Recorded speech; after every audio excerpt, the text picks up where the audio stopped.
జరిగింది. నేను ఒక దరఖాస్తు ఇవ్వడం జరిగింది. మళ్ళీ ఓకే. సార్ 48 అవర్స్ అయిపోయింది. మా ఆయన ఆచూకీ లేదు. మీరు ఎఫ్ఐఆర్ కూడా దర్జ్ చేయలేదు అనేసి అంటే అతను ఒక మాట అన్నాడు. ఓకే. మాకైతే ఏ ఇన్ఫర్మేషన్ రాలేదు, పోలీస్ వాళ్ళే ఎవరు రాలేదు, ఎక్కడ వాళ్ళు ఎవరు మీ ఆయనే తీసుకువెళ్ళలేదు. ఒరిస్సా వాళ్ళు వచ్చారు, ఆంధ్ర వాళ్ళు వచ్చారు, నాకైతే తెలియదు ఓకే అనేసి అన్నారు. సార్ మీకు తెలియకపోవడం ఏంటి, మీరే కదా నిన్న అన్నారు, నిన్న ఇలాగా టెక్కలేనే కోటబొమ్మలేనే వాళ్ళే తీసుకెళ్ళొచ్చు, మా వాళ్ళైతే కాదు అనేసి అన్నారు. మళ్ళీ ఇప్పుడు ఎలా ఏంటి సార్ అన్నాను. అన్న తర్వాత నా అప్లికేషన్ చదివారు. చదివేసి వచ్చి అతనికి ఏదో ఈరోజు మీటింగ్ ఉందనేసి అతను బయలుదేరి వెళ్ళిపోయారు. అయితే ఈ రిజెక్ట్ అయితే చేస్తారు నా దరఖాస్తు. ఓకే. ఇప్పటిదాకా ఎఫ్ఐఆర్ లాంటిది ఏమీ రిజిస్టర్ చేయలేదు? ఏమీ లేదు సార్. ఓకే.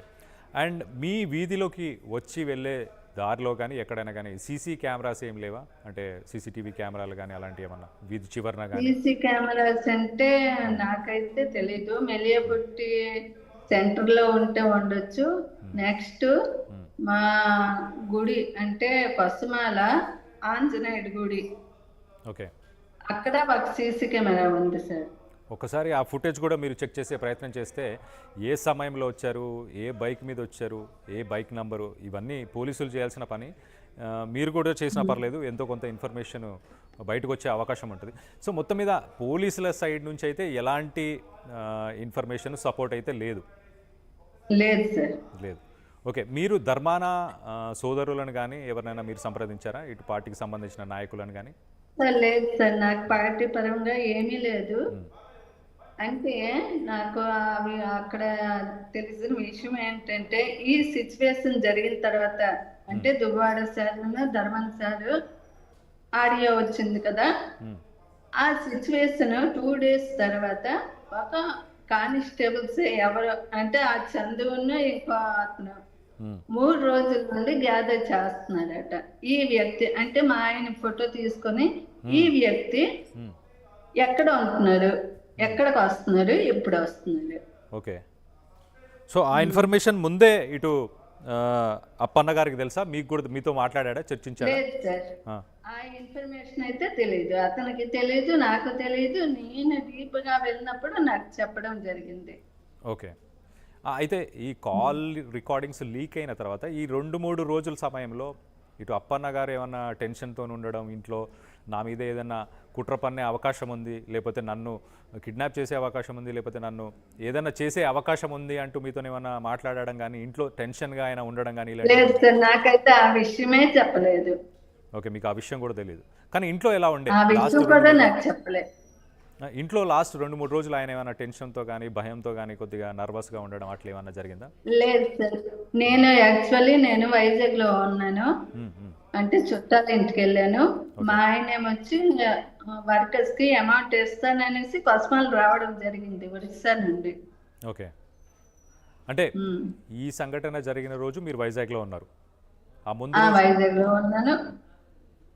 28 తారీఖు కానీ 27న కానీ అప్పుడు ఎక్కడ ఉన్నారు? లేదు సార్, లేదు, అదేమీ జరగలేదు. మా సార్ కూడా ఏంటి డిస్కషన్ చేయలేదు నాతో. ఓకే. మీతో ఎలాంటి డిస్కషన్ చేయలేదు. నేను అనేది ఏంటంటే 27 కానీ 28న అప్పన్న గారు ఎక్కడ ఉన్నారు? అప్పుడు మా బరంపూర్లో ఉన్నారండి. ఒరిస్సాలో ఉన్నారు. ఒరిస్సా బెర్హంపూర్లో ఉన్నారు. ఓకే. ఆయన 29న ఇటు నిమ్మాడకు చేరుకున్నారా? నిమ్మాడ వెళ్ళడం లేదు సార్. నిమ్మాడ 1.5 years అంటే 1.5 years నుండి నిమ్మాడ మట్టి ఎక్కడం మానేసామండి. ఓకే. అటు వెళ్ళడమే మానేశారు.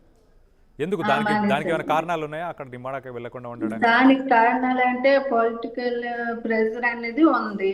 ఓకే. ఎవరి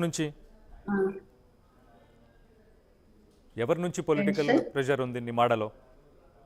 ప్రెజర్ అంటే నేను ఆ విషయాన్ని మరి ఎలా చెప్పాలంటే ఆ పార్టీ గెలిచిన తర్వాత మ్మ్. ఆ నైట్ నుండి మా ఇంటి మీదకి దాడి జరిగింది. ఓకే, నైట్ ఆ నుంచి. దాడి ఆ నైట్ నుండి, ఓకే. గెలిచిన నైట్ నుండి ఓకే. ఆ దాడి జరిగింది. అలా జరుగుతుందని మా ఆయన పసిగట్టి అతను యాక్చువల్లీ బయటకు వచ్చేసాడు, ఓకే. ఒరిస్సా వచ్చేసాడు. మ్మ్. మ్మ్. ఒరిస్సా వచ్చి గన ఇక్కడ అతను లేదనేసి మా అత్తయ్య, మా భర్త గారు, వాళ్ళ ఫ్యామిలీ మీద అటాక్ చేయడం జరిగింది. మ్మ్. మ్మ్. ఫ్యామిలీ ఆ మెంబర్స్ మీద. తర్వాత మ్మ్. అది అప్పటి నుండి మేము వెళ్ళలేదండి. అప్పటి నుంచి వెళ్ళలేదు. ఓకే, ఇప్పుడు 29 నుంచి ఇటు అప్పన్న గారు కనిపించట్లేదు కదా, 29 నుంచి మీకు ఎవరి మీద అనుమానాలు ఉన్నాయి మరి? అనుమానాలంటే ఏదైనా చేసి ఉంటారేమో, తర్వాత ఎక్కడైనా రాసి ఉంటారేమో. యాక్చువల్లీ అలా ఎంక్వైరీకి వచ్చినట్లు అక్కడ చెప్పారంట సెంటర్లో. ఓకే. ఎంక్వైరీకి వచ్చాము, మళ్ళీ తెచ్చేస్తాము అనేసి అన్నారట ఎవరో పర్సన్ తో. ఓకే, ఎవరో పర్సన్తో అంటే మీ ఇంటి పరిసరాల, ఐ మీన్ మీ ఇంటి పక్కన